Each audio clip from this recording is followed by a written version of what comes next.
एक दंपति दीपावली की खरीदारी करने की हड़बड़ी में था।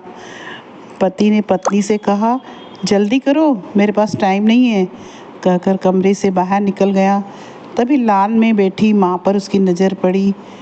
कुछ सोचते हुए कमरे में आया और अपनी पत्नी से बोला, शालू, तुमने माँ से भी पूछा है कि उनको दीपावली पर क्या चाहिए? शालिनी बोली, नहीं पूछा। अब उनको इस उम्र में क्या चाहिए होगा यार, 2 वक्त की रोटी और 2 जोड़ी कपड़े, इसमें पूछने वाली क्या बात है?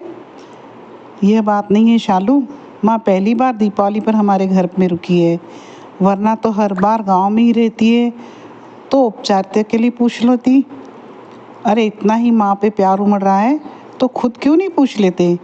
झल्ला कर चीखी थी शालू और कंधे पर हैंडबैग लटकाते हुए तेजी से बाहर निकल गई। सूरज माँ के पास आकर बोला, माँ, हम लोग दीपावली की खरीदारी के लिए बाजार जा रहे हैं, आपको कुछ चाहिए?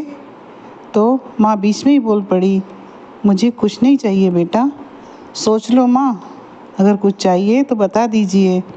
सूरज के बहुत ज़ोर देने पर माँ बोली, ठीक है, तुम रुको, मैं लिख कर देती हूँ तुम्हें, और बहू को भी बहुत खरीदारी करनी है, कहीं भूल न जाओ, कहकर सूरज की माँ अपने कमरे में चली गई। कुछ देर बाद बाहर आई और एक लिस्ट सूरज को थमा दी।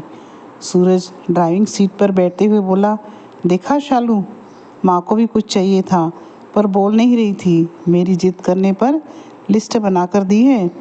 इंसान जब तक जिंदा रहता है रोटी और कपड़े के अलावा भी बहुत कुछ चाहिए होता है।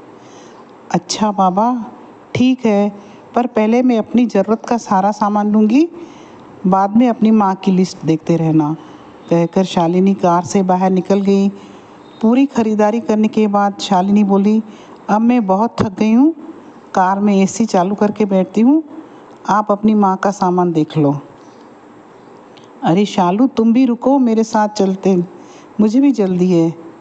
देखता हूँ माँ ने इस दीपावली पर क्या मंगवाया है, कहकर माँ की लिखी पर्ची जेब से निकालता है। बाप रे, इतनी लंबी लिस्ट, पता नहीं क्या क्या मंगाया होगा। ज़रूर अपने छोटे वाले बेटे के परिवार के लिए सारे सामान मंगाए होंगे। और बनो श्रवण कुमार, कहते हुए शालिनी गुस्से से सूरज की ओर देखने लगी। पर ये क्या? सूरज की आंखों से आंसू और लिस्ट पकड़े हुए सूखे पत्ते की तरह हिल रहे थे। पूरा शरीर कांप रहा था। शालिनी बहुत घबरा गई। क्या हुआ? ऐसा क्या मांग लिया है तुम्हारी माँ ने? कहकर सूरज के हाथ से पर्ची झपट ली। हैरान थी शालिनी भी, इतनी बड़ी पर्ची में बस चंद शब्द ही लिखे थे। पर्ची में लिखा था, बेटा सूरज, मुझे दीपावली पर किसी की भी अवसर पर कुछ नहीं चाहिए, फिर भी तुम जिद कर रहे हो तो तुम्हारे शहर की किसी दुकान में अगर मिल जाए तो फुर्सत के कुछ पल मेरे लिए लेते आना। ढलती हुई सांझ हूँ अब मैं, सूरज, मुझे गहराते हुए अंधियारे से डर लगता है, बहुत डर लगता है। पल पल मेरी तरफ बढ़ रही मौत को देखकर जानती हूँ टाला नहीं जा सकता, शाश्वत सत्य है, पर अकेलेपन से बहुत घबराहट होती है। सूरज, मैं जब तक तुम्हारे घर में हूँ कुछ पल बैठा करो मेरे पास, कुछ देर के लिए सही बांट लिया करो मेरे बुढ़ापे का अकेलापन। बिन दीप जलाए ही रोशन हो जाएगी मेरी जीवन की सांझ। कितने साल हो गए हैं बेटा तुझे स्पर्श नहीं किया, एक बार फिर से आ, मेरी गोद में सिर रख और मैं ममता भरी हथेली से सहलाऊं तेरे सर को।